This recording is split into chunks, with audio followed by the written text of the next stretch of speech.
Guinée, une modification de la Constitution pour un troisième mandat, c'est la question que l'on vous a posée dans votre chronique. On en parle. Depuis 2 semaines, les manifestations se multiplient, aujourd'hui encore, pour dire non à un éventuel troisième mandat du président Alpha Condé. Et on est avec Vincent Fouché ce soir. Merci à vous d'être avec nous. Vous êtes chercheur au CNRS, spécialiste en sciences politiques et notamment des politiques d'Afrique de l'Ouest. Vous avez travaillé en Guinée-Conakry. Et on va partir sur cette première réaction de Moïse Bobongo, qui nous dit que M. Condé a dirigé la Guinée avec cette même constitution et qu'il n'y avait aucun problème. Alors pourquoi vouloir la changer maintenant ? C'est la grande question. Mais c'est une critique qui revient souvent. Beaucoup de Guinéens se posent la question. Et c'est vrai que compte tenu du capital politique que le président Condé a perdu sur cette affaire depuis que la possibilité d'un troisième mandat a été évoquée par ses partisans, il est difficile de ne pas se la poser. Alors, on entend par-ci, par-là l'idée qu'il y a des problèmes sur différents points de la Constitution, sur la parité, sur toute une série d'aspects. Bon, je crois que c'est maintenant assez clair. On a l'impression que le président Condé veut tester l'idée, voir si c'est faisable. On est en train de voir si c'est faisable ou pas, si la Guinée peut accepter ça. Nelly Sidibé va dans le même sens que Moïse Bobongo. Pour elle, le développement du pays, et pour le développement du pays, il faut une alternance démocratique, et Condé fait une erreur en voulant se maintenir au pouvoir. Et pour le moment, c'est vrai, Alpha Condé entretient le flou sur cette troisième candidature. Il y a eu un entretien qui a été publié dans Le Monde aujourd'hui. Il défend sa position sur la modification de la Constitution, mais il ne dit pas qu'il retournera en campagne. Comment vous analysez cet entretien dans Le Monde du jour ? C'est un grand classique dans ce genre de procédure. On laisse d'abord des partisans évoquer le sujet et puis on voit ce qui se passe exactement. Le président Condé lui-même, jusqu'à présent, n'a pas dit autre chose que, au fond, ce qui compte, c'est la volonté du peuple et les engagements constitutionnels pris lors de la transition de 2010, au fond, ne doivent pas tenir face à la volonté du peuple. La question maintenant, c'est précisément de montrer cette volonté du peuple et on voit l'opposition, la société civile, la faire sortir dans la rue, essayer de dire voilà, le peuple, il est là.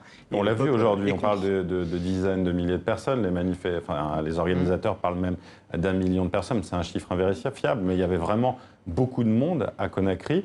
On a l'impression aussi que le président Alpha Condé a lâché du lest entre la manifestation des femmes hier et la manifestation d'aujourd'hui. Il n'y a pas eu de répression, il n'y a pas eu de mort. Comment vous l'analysez ça ?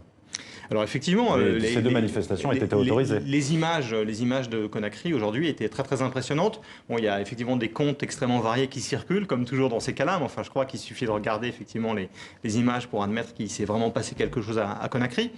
Ça a rappelé les grandes manifestations qui avaient eu lieu pendant la campagne électorale de 2015 aussi, où il y avait eu l'opposition avait été très très présente à ce moment-là.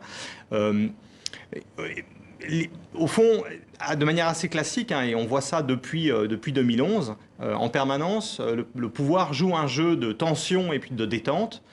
C'est comme ça qu'ils avaient géré la question des très controversées des législatives prévues en 2011 qui n'avaient eu lieu qu'en 2013. La question aussi des présidentielles, avec toutes les questions autour de la qualité du fichier électoral, du dispositif électoral de 2015 qui avait aussi suscité énormément de tensions. Et d'une certaine manière, c'est vrai qu'on a l'impression qu'on est un peu dans le même jeu, où le pouvoir commence par avoir une ligne dure, et puis petit à petit fait des concessions, tente un peu de noyer les poissons. On va voir. Avec cette fameuse interview aujourd'hui au Monde aussi, en point d'orgue. Pour Fatoumata Sylla, le bilan d'Alpha Condé est négatif, les manifestants sont ignorés. Il faut revenir aussi sur le FNDC, le Front National pour la Défense de la Constitution, qui appelle donc à manifester depuis 2 semaines.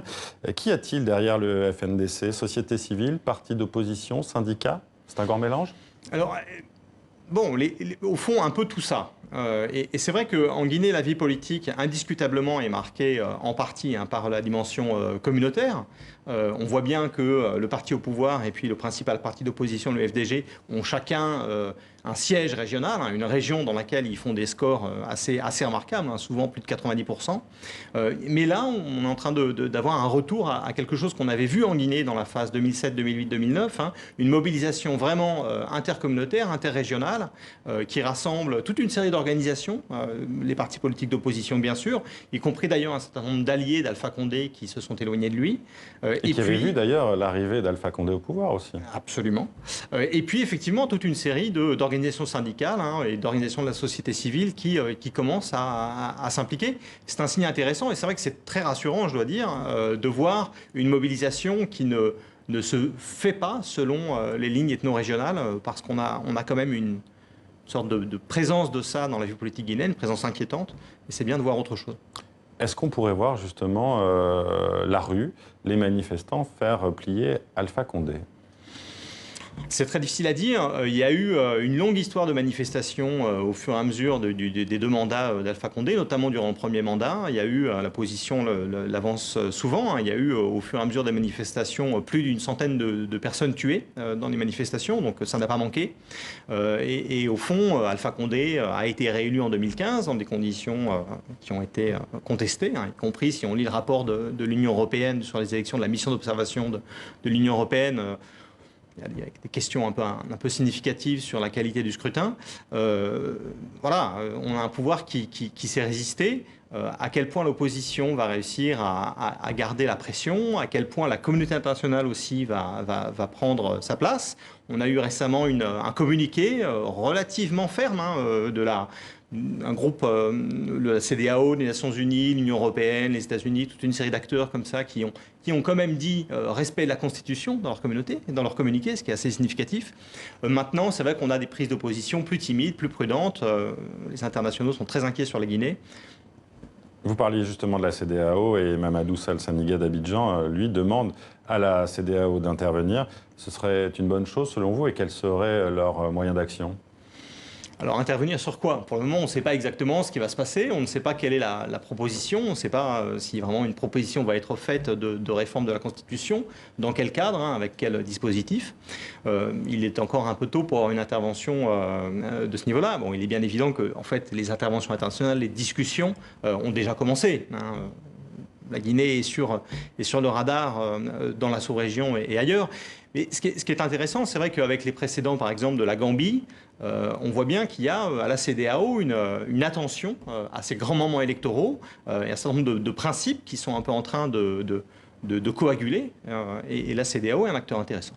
C'est un acteur qui a changé, justement dans la gestion de ces conflits, notamment, ou de ces questions-là? Le bilan est en demi-teinte. C'est vrai qu'on peut aussi citer les précédents du Burkina Faso ou même du Mali, où la CEDEAO n'avait pas vraiment, c'était pas vraiment illustré. Maintenant, c'est vrai que le dernier précédent notable, hein, c'est la CEDEAO. Puis aussi ce que la CEDEAO fait sur la Gambie, ce que la CEDEAO fait sur la Guinée-Bissau aussi, hein, une présence comme ça très engagée et qui tient et qui porte le processus électoral en Gambie dans des conditions correctes. C'est plutôt encourageant. Merci Vincent Fouché d'avoir été avec nous et merci de cette analyse sur la Guinée. Merci.